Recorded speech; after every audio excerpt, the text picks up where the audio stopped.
We've spoken about your book quite a lot, but we actually haven't gotten down into like how you came to writing this book and what's it all about.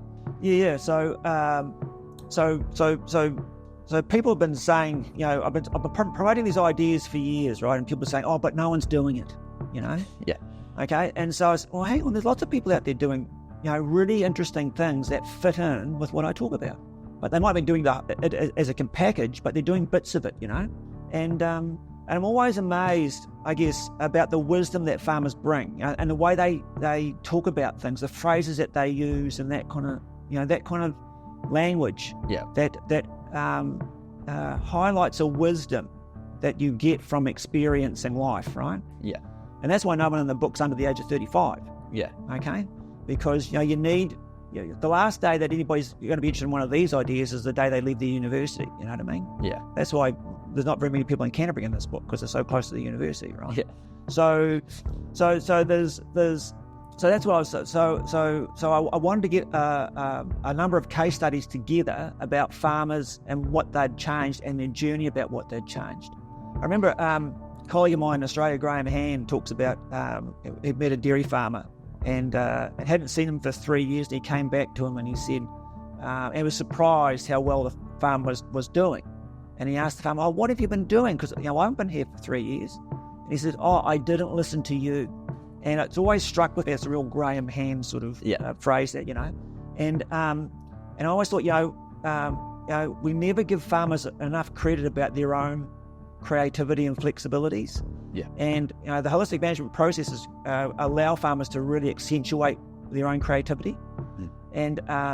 So the reason the book was there is that I put it there is that I'm seeing in my work daily, farmers, coming up with ideas that really dovetail into the holistic way of thinking. Yeah. Okay. And what I wanted to do was to put all these case studies together, and for people to see the context in which the ideas evolved.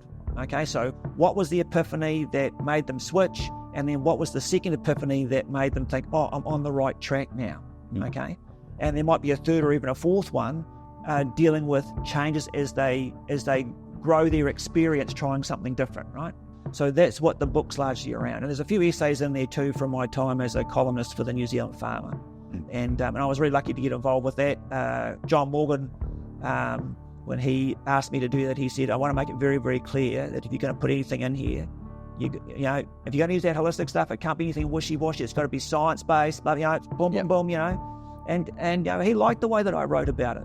Yeah. And whenever I was being a critique of the system of farming in New Zealand, I always put up a farmer that was doing something different. So there was always that opportunity to see someone doing something different. And John was really good. He'd allow me to put either my number at the bottom of the article or the farmer's numbers at the bottom of the article. So people didn't have to go through me; they go straight to the farmer. Yeah. Okay. You only get like I said, you don't only get the information from me. I'm the consultant, right? Go to get it from the horse's mouth.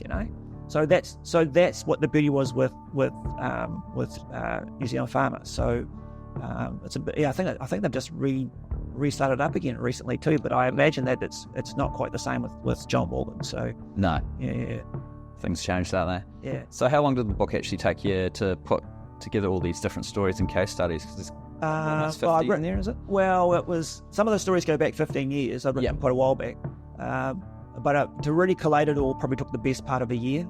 And like a lot of the essays I've got in there, I just really altered the ones that I'd sent into stuff. So I had to get their permission that it was okay, I could reuse those in the book. And then the rest were just from my time with RMPP, Red Meat Profit Partnership, and Beef and Lamb, running my small groups. Yep. And just the properties we go and visit, and you just get these amazing farmers that were just doing stuff that they just thought, oh yeah, this is what I'm doing, blah, blah, blah, ho-hum. But actually there was some real genius in behind what they were doing. And I still keep finding farmers that are in that space. And they just think it's just normal, right? Yeah. But actually, the industry, if they went there, would be quite surprised. Yeah. And so that's where that those stories need to be told. So it's a book about farming and the environment and making money, but at the same time, it's also a social history, because it's explaining how farmers are challenging what they what they believed was true at that particular point in time regarding farming management. Yeah. Okay, and how that's changed over might be a number of years for some of them, and so that journey. So, and most of these guys are easy to find. They're on social media. Yeah. And the beauty about a book, of course, is that they don't see your face, so you're relatively anonymous. Yeah. So unless someone knows who you are at the pub, then chances are no one knows who you are. So yeah, exactly. That kind of thing, right? So there's a few there have been on Country Calendar and stuff. But Country Calendar looks at a different angle. It doesn't look at the hard-nosed business angle. Yeah. So that's where I come from, is looking at what's making money for these guys and what's not. Yeah. And are they happy? Yeah, exactly. And that's the key thing, is at the end of the day, are you happy? Yeah. I mean, how many farmers are actually sitting there thinking deeply about, am I actually happy doing what I'm doing here? Am I happy with the way my farm system's running? Do I actually morally align with this? Yeah.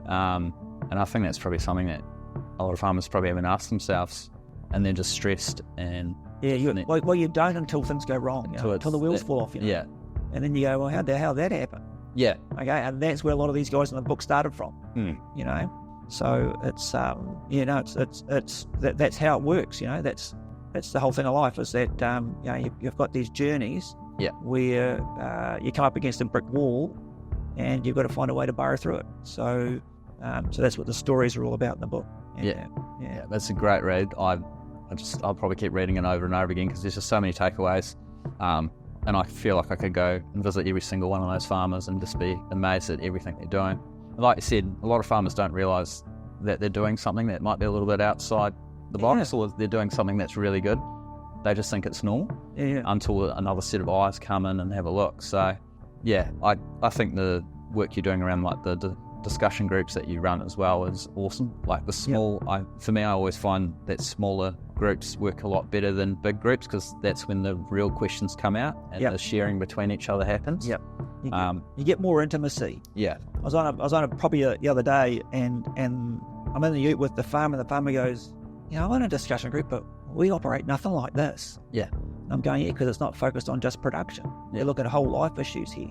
And I'm saying it's more like having a bunch of friends around for a beer, okay? So you take the piss out of each other, okay, and then you get down and do something serious, and then you take the piss out of each other again.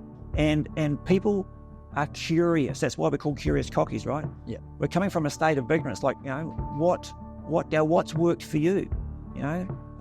Tell us about your situation. What's worked for you? It's not, we're not coming with the answers. We're not coming to dissect the business. We're coming to have a look at what's working for you, and then what's not working for you. We can have a conversation about that as well, okay? And do that kind of thing. So, and it's interesting, a